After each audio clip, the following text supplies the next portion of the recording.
नमस्कार मित्रों।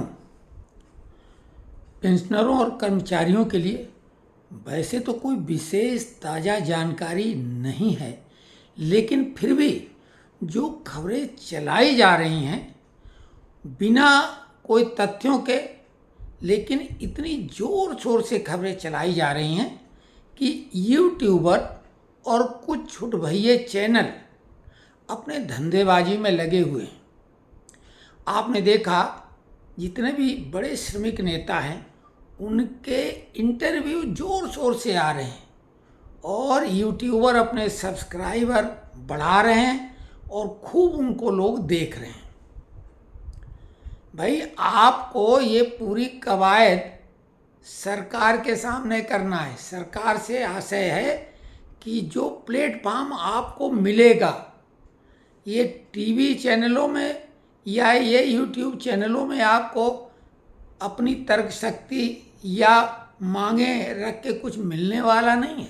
Shivgopal Mishra ji 2.86 fitment factor के बारे में बताते हैं और हमें उनका इंटरव्यू ऑडियो के रूप में सुना चुके थे।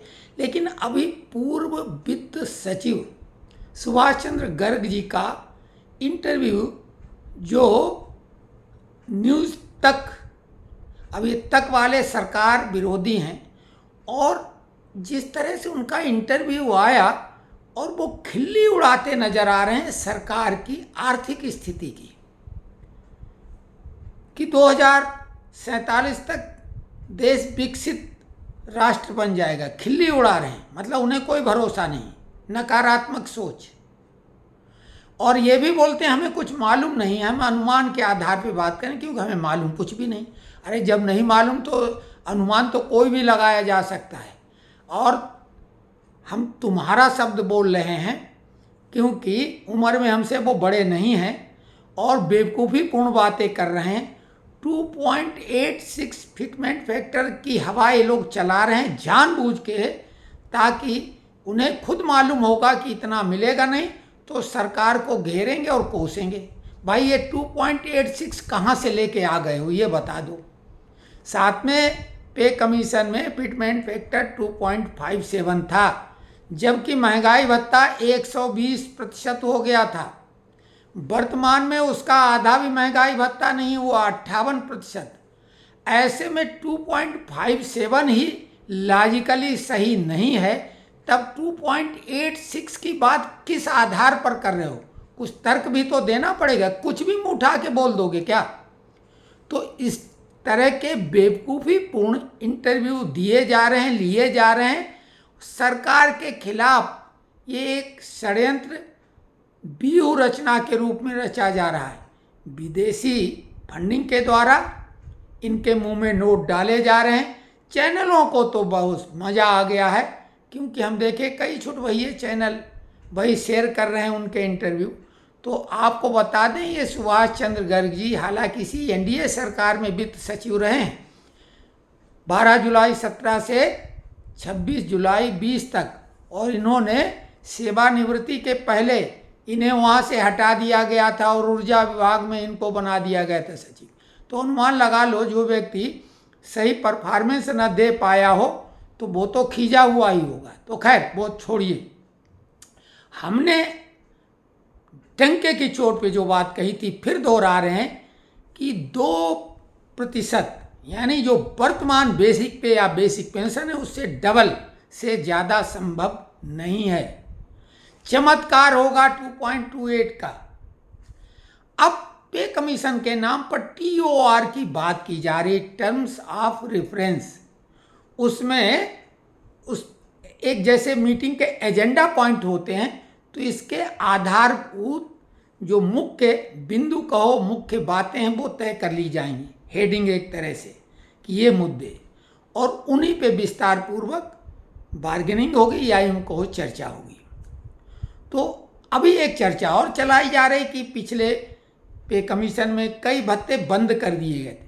देखिए, बंद करना अलग बात होती, कई चीज़ें होती नहीं। जैसे टेलीफोन अलाउंस पहले मिलता था लोगों को, अब लैंडलाइन वाला टेलीफोन है नहीं, उसका बिल बहुत ज़्यादा आता। अब तो मोबाइल है, तो वो वाला भत्ते का क्या औचित्य रह गया था?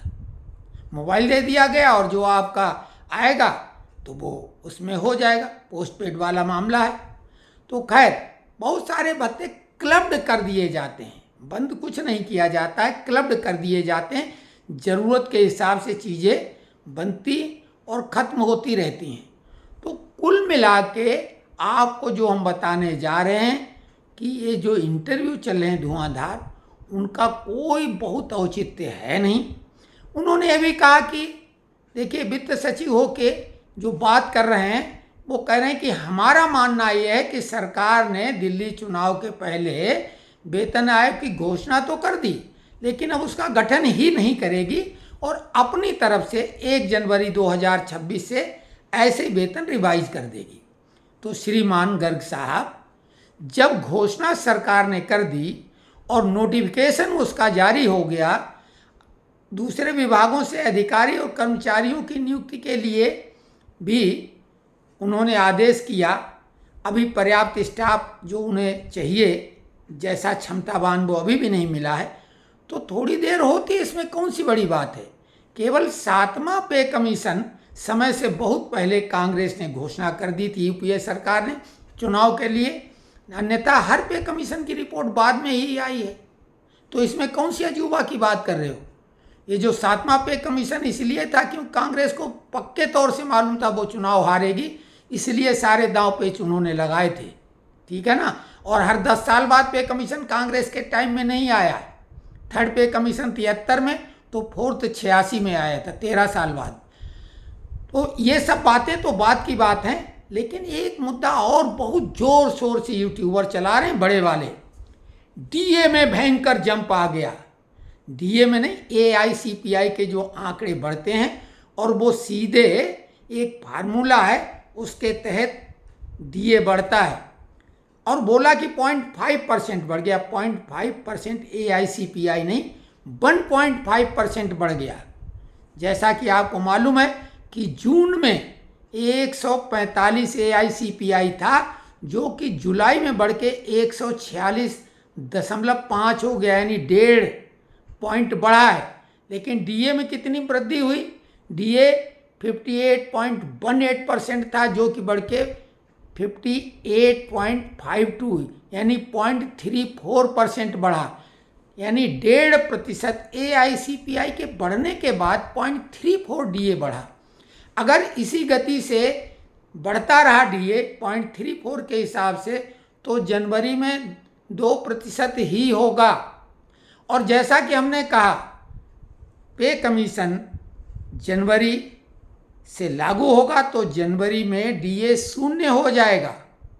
क्या मतलब रह गया। और जुलाई से हमने आपको बोला था कि 1% अधिकतम डीए बढ़ेगा जुलाई 2026 में। तो लोग कुछ भी अपनी तरफ से आकलन करके अपनी बात इतने ग्लैमराइज ढंग से, इतने लुभावने अंदाज में प्रस्तुत करते हैं कि आप वो खबर पढ़ने या वो वीडियो देखने को आतुर हो जाएं। तो खैर, हम ऐसा कुछ नहीं करने वाले हैं। जिन लोगों को वास्तविकता स्वीकार है वही हमारा वीडियो देखें, और जिन लोगों को लोक लुभावन नेताओं के वादों की तरह ये बातें सुननी हैं वो चैनल देखें, कोई फर्क नहीं पड़ रहा। तो लोगों ने फ़ोन करके बहुत कुछ कहा कि बहुत डीए बढ़ गया, तो हमने क्या फ़र्क पड़ने वाला है। पे कमीशन निश्चित तौर से गठित होगा। गर्ग साहब को चुनौतीपूर्ण अंदाज में हम बता रहे हैं, क्योंकि अब ऐसा कोई सरकार बैकफुट पे नहीं जाने वाली है। क्योंकि जब वेतन रिवाइज करेगा तो वेतन आयोग के माध्यम से कर देगा। नेता लोगों से हमारा निवेदन है कि वो जो भी अपनी तर्क शक्ति, अपनी बहादुरी, अपनी क्षमता सही प्लेटफॉर्म पे, सही जगह के लिए बचा के रखें। इंटरव्यू जोश में कुछ भी बोलते हैं, ये भड़काने वाली बात है मजदूरों को और पेंशनरों को। तो आपको ये बात कैसी लगी, ये वीडियो कैसा लगा, कमेंट्स में लिखें। और कमेंट्स में जो आएंगे आपके, उसके आधार पे अगला वीडियो जब भी बनाएंगे, 1-2 दिनों में हम बनाएंगे। स्वास्थ्य निश्चित तौर से अब थोड़ा बेहतर है, इसलिए आज खड़े होकर हम बात कर रहे हैं। इससे आपको अनुमान लग जाएगा। हाँ, अभी भी एकदम से ऐसा नहीं कि ऊर्जा का ज़बरदस्त संचार हो गया हो, लेकिन हाँ काम चला हुआ है। ये तमाम वीडियो और तमाम खबरें देखने के बाद और जो फ़ोन लोगों ने किए उत्साहपूर्वक, उसकी वजह से ये वीडियो हम बना रहे हैं। तो आपके कमेंट्स आमंत्रित हैं।